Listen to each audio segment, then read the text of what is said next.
On October 28, 2023, Hollywood lost one of its brightest stars. Matthew Perry, the man who made the world laugh as Chandler Bing, was found dead in his hot tub. But what investigators uncovered afterward was darker than any sitcom punchline. Authorities traced Perry's final days to a shadowy network of drug suppliers. At the center of it all, a woman who went by a chilling nickname, the Ketamine Queen. And in one text message sent just hours after Perry's death, she told her associate, "Delete all our messages." Why? What was she hiding? And how deep does this Hollywood drug ring really go? Stay with me, because the shocking answers may forever change how we remember Matthew Perry's last days.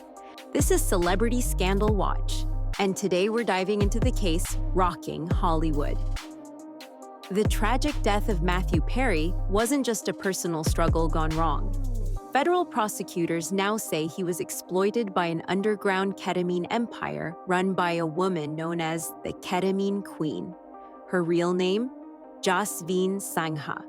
Now, some outlets call her Jasveen Sangha, but in official indictments and court records, it's Jasveen.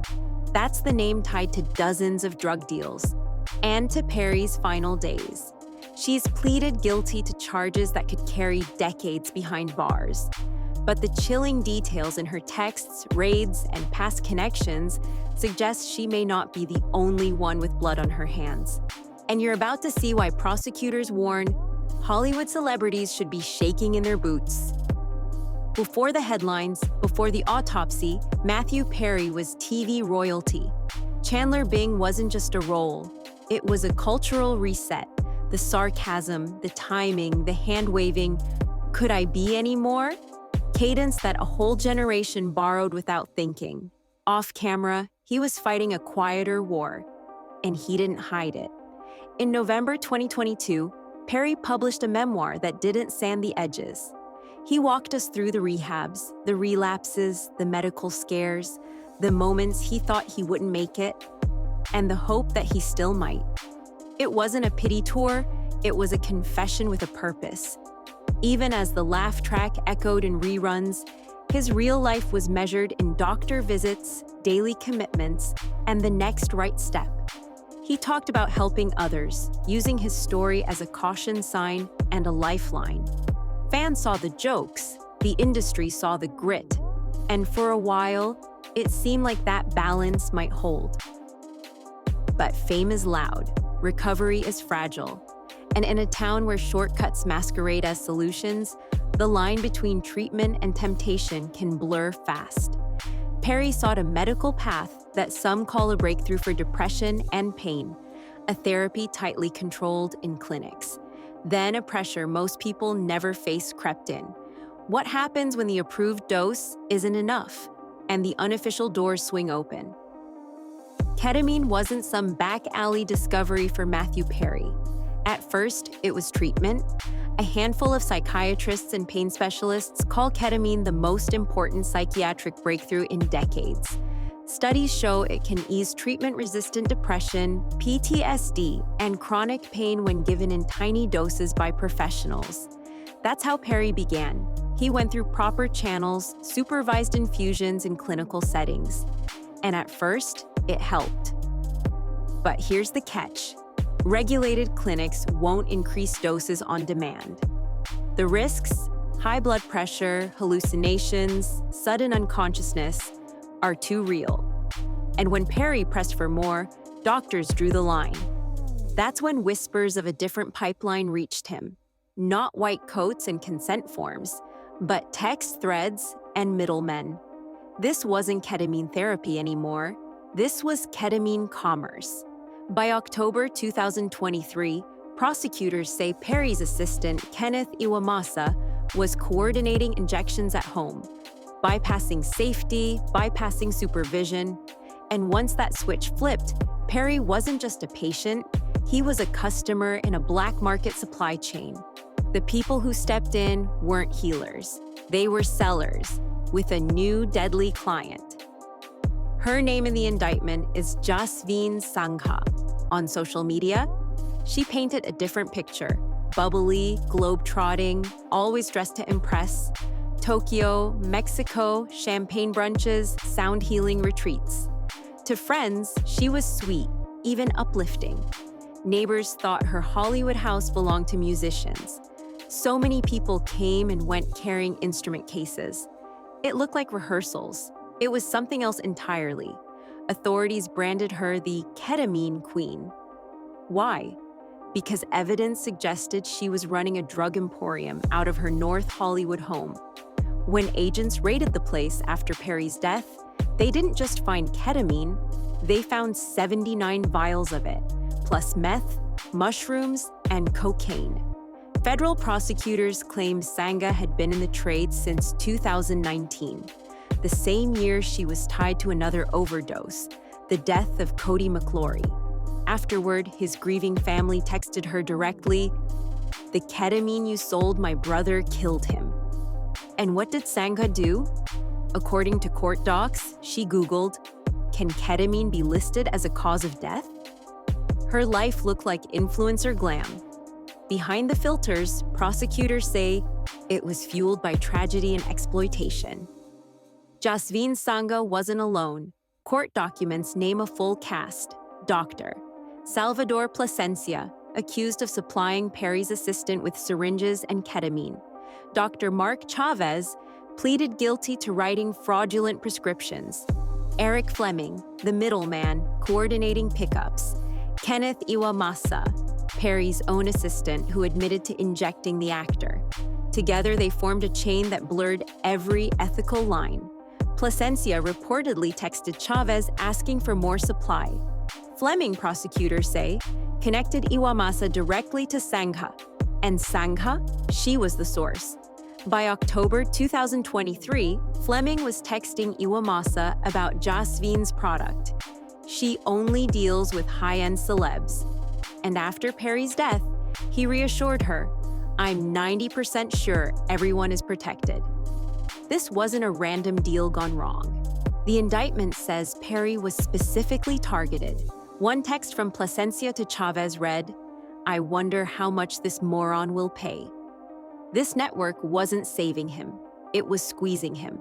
The receipts prosecutors laid out paint a chilling picture.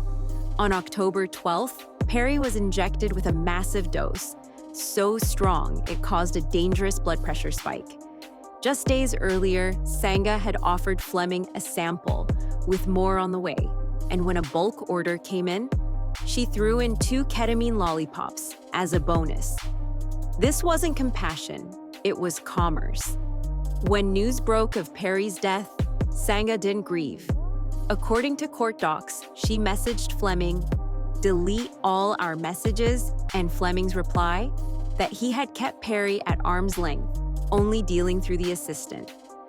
90% sure everyone is protected. This is the moment when speculation about overdose gave way to conspiracy. Perry hadn't just slipped. He had been pushed by people laughing at how much they could charge him, even as his memoir sat on shelves warning the world about his addiction struggles. When federal agents raided Jasveen Sangha's home in North Hollywood, they described it as a drug-selling emporium. Inside, 79 vials of ketamine, 3 pounds of meth, mushrooms, and cocaine. Distribution paraphernalia. This wasn't a side hustle, this was full-scale trafficking. And it wasn't her first brush with law enforcement. Sangha had already been arrested once in 2019 on drug charges tied to meth distribution. That same year, Cody McClory died from ketamine she allegedly supplied. Prosecutors argued she knew exactly how lethal her product was. She'd seen it before. She kept selling anyway.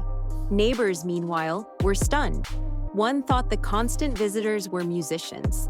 Another recalled fights, even a break-in, but never guessed they lived next to a stash house. On social media, Jasveen flaunted luxury vacations and sound healing retreats. Behind closed doors, investigators say she was stacking vials and calculating orders. By 2024, indictments dropped like a hammer. 5 defendants tied to Perry's death. But the name at the top? Jasveen Sangha. She pleaded guilty, the fifth and final member of the ring to do so. Her charges included 3 counts of ketamine distribution, 1 count of distribution resulting in death, 1 count of operating a drug premises. On paper, that adds up to 65 years behind bars. In reality, experts say she'll likely face far less. Still, the sentencing judge has full discretion. In court, prosecutors pointed to her social media as proof she had no intention of stopping. Photos of mushroom-themed jewelry, captions like "rave to the grave." They called it callous, especially from someone linked to 2 overdose deaths. For Perry's fans, the math was unbearable. A man who wrote an unflinching book about recovery was gone, and the people around him saw only profit margins. The story doesn't end with one guilty plea. Former prosecutor Niyama Ramani told Page 6, Hollywood celebrities should be quaking in their boots. Why? Because Jasveen Sangha could name names. Anyone she supplied to, anyone who supplied to her. The drug itself is another bombshell. Once confined to clubs, ketamine surged in the early 2020s, boosted by celebrity mentions. Elon Musk, Pete Davidson, glossy profiles calling it the next wave of therapy. But as demand soared, so did the black market. Illegal ketamine seizures increased 12-fold between 2017 and 2022. Medical experts warn, if shady suppliers keep filling the gap, overdose deaths will rise. Some psychotherapists say it's the most important psychiatric tool in 50 years. Others fear cases like Perry's will taint its reputation forever. And in Hollywood, one whispered question lingers. Who else bought from the Ketamine Queen? Final reveal next, the chilling text that ties it all together. Here it is, the text that prosecutors say defines this case. Hours after Matthew Perry's death, Jasveen Sangha sent her associate 2 words. Delete all our messages. It wasn't grief, it wasn't shock, it was damage control. And Fleming's reply showed the calculation at play. He claimed he'd only dealt with Perry's assistant. I'm 90% sure everyone is protected. That's the chilling truth. Perry wasn't just a man battling addiction. He was a target, a celebrity seen as a paycheck, not a patient. Even as he tried to warn the world in his memoir, the people closest to him were mocking him in private, calling him a moron, cashing in on his pain. It's the darkest irony. Matthew Perry fought to turn his story into hope for others, and the very system he warned about is what killed him. So what do you think?